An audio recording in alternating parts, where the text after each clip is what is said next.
To begin this look, I'm starting off with a mattifying moisturizer. This one contains SPF 15 from the brand Murad. I have been absolutely loving this moisturizer. It mattifies my face and it contains the SPF 15.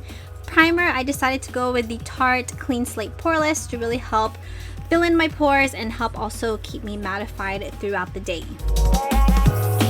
To conceal any blemishes or blemish marks, I'm going in with the Kat Von D Lock-It Concealer. Have you guys tried this? Because I absolutely love the formula. It's full coverage, but it's lightweight, and I also really like the applicator because it has a triangular shape. Foundation today is the Maybelline Better Skin, which also contains SPF 15. I love the foundation because it gives you that nice natural look. It doesn't feel heavy and it blends beautifully on the skin. And I'm just setting it with the IT Cosmetics 5x Pores Pressed Powder, which just blurs all the pores away. I think I might have found a new holy grail brow product. This one is from the brand Benefit Cosmetics called Ka-Brow. This is supposed to be budge proof, smudge proof once it sets, and it's waterproof, and it's really easy to use. I just don't like the little brush applicator that it comes with, but I love the one from Anastasia, so that's what I use with it. And I'm just going to clean up the brows with the Kat Von D Lock-It Concealer in M25, and I'm just going to go back and just fill it in any little sparse areas where I might have missed, and then just brush out my brow hairs, whatever brow hairs I have. Now I'm going in with the Kat Von D concealer in the shade Warm 17 just to highlight underneath my eyes, right in between the brows, and I'm just going to use my damp beauty blender just to blend it into the skin. Now we go and bake that concealer. I'm using the Kat Von D Lock-It Translucent Powder, which has been my favorite at the moment. I'm just going to place some of that powder right underneath the eyes, any place where I placed the concealer. How many times did I just say that? And I'm also going to apply some of this right underneath the contour area so that I can get a nice sharp contour. Now for the eyes, going in with a primer, I believe from Lorac, and today I'm using the Forever Nude palette from the brand BH Cosmetics. First taking a matte cream color shadow, taking it from the lid all the way up to the brow bone to set the primer. Now this palette didn't really have a nice transition color, so I'm using the Blush Exposed from Tarte as my transition color. This has a bit of pink to it, which I think kind of pulls in the whole look together. Does that make sense? Now I'm going in with this kind of coppery shimmery color, which I'm just going to place right onto the outer corners of the eye, but it wasn't as pigmented as I wanted it to be, so I wet my brush, and then I'm just going to place it again right onto the outer 1/3 of the eye. Spraying my brush once again, I'm going in with this really pretty pinky kind of rose gold color, which I'm going to place all over the lid. This is how that pink transition color kind of ties in with the whole look.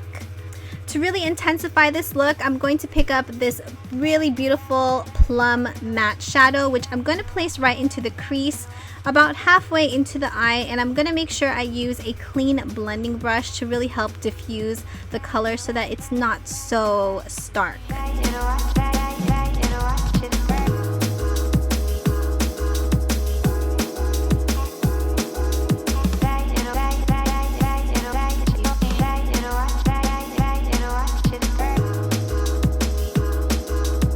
I lost a bit of my lid color, so I just went in again with that pink shimmery shadow all over the lid, and then I just took my blending brush just to blend everything seamlessly together.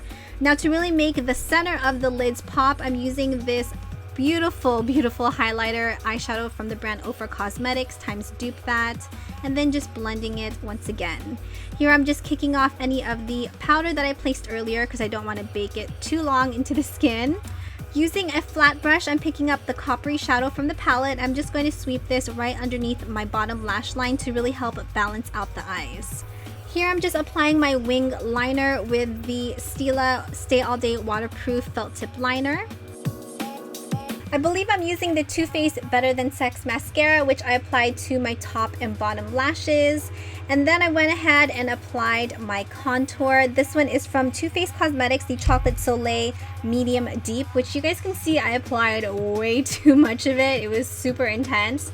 So I just took a clean fluffy brush just to kind of blend everything together.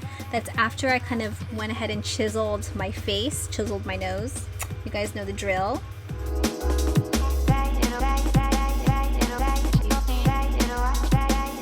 Going back to the Tarte Cosmetics blush in the shade Exposed, placing it right onto my cheeks. This has a satin finish and it just pulls the whole look together. And then for that glow, we're going to use again the Ofra Cosmetics times Dupe That in the shade You Glow Girl to really get that glow going on. Placing it right onto the high points of my cheeks and also the tip of my nose, and taking my powder brush just to blend everything together. I'm also going to throw on some lashes. These are from House of Lashes and I'm using my favorite lash glue from Esquito. I also used a lip concealer from Sigma to blank out my lips, and then I applied the Too Faced Melted Matte liquid lipstick in the shade Queen Bee, which is one of my favorites. I love this shade because it's like that pink with a bit of lavender but a bit of that mauve. It's really gorgeous. So here's the completed look. I hope you guys enjoyed this makeup tutorial. If you guys did, please give it a big like, subscribe to my channel. Please also don't forget to follow me on all my social media. Thank you guys so much for watching. I love you guys so much and I will see you in my next video.